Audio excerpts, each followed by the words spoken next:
काढायचे आहे गणपती बाप्पा।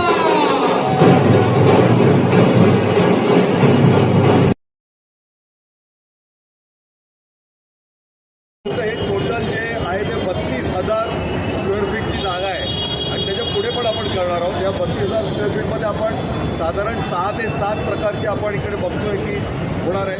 मला असं वाटतं की लहान मुलापासून मोठ्या माणसापर्यंत सगळ्यांना म्हणजे त्याच्यामध्ये एक योगाचं पण आपण इकडे एक सेंटर करू शकतो। तिकडे दवाखाना आहे आणि शौचालयाची पण व्यवस्था पण करणार आहोत। मला असं वाटतं जे जे पाहिजे फक्त इकडे राहायचं सोडून सगळ्या गोष्टी अवेलेबल आहेत दादा।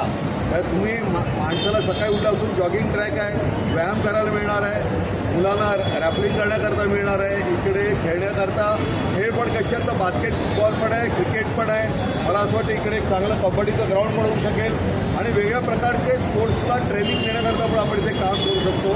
नर्सरी पण आहे म्हणजे मला असं वाटतं अभ्यासिका पण आपण केली म्हणजे काही नाही असं नाही आहे। दवाखाना आहे त्या ठिकाणी त्यावेळी मला असं ऑल इन ऑल एक चांगलं काम माननीय मूर्ती काकांनी म्हटलेलं आता काका काही मूर्ती काका तसेच कार्यक्षम आहेत आणि कार्यरत आहे। त्यावेळी मला असं वाटतं अख्ख्या अंधेरीमध्ये आपण वेगळ्या ठिकाणी अशा प्रकारचं काम बघतो। मी परत मूर्ती काकांचं धन्यवाद मानतो। आज इकडे हा दोघे वडाची बॉर्डर आहे 80 आणि 84 इथे एक मोठल्या ब्रिजच्या खाली किती वर्षापासून इथे हा जो ग्राउंड आहे एन्क्रोचमेंट होते त्या गाड्या पडून राहत होता आणि जे बाहेरच्या गाड्या इथे थांबत होता पार्किंग अनलिगल होत होत्या म्हणून आम्ही एक साफसुथरा करून इथे जवळजवळ 3 कोटीचा निधी हा महानगरपालिकेच्या इथे बनवतो आहे।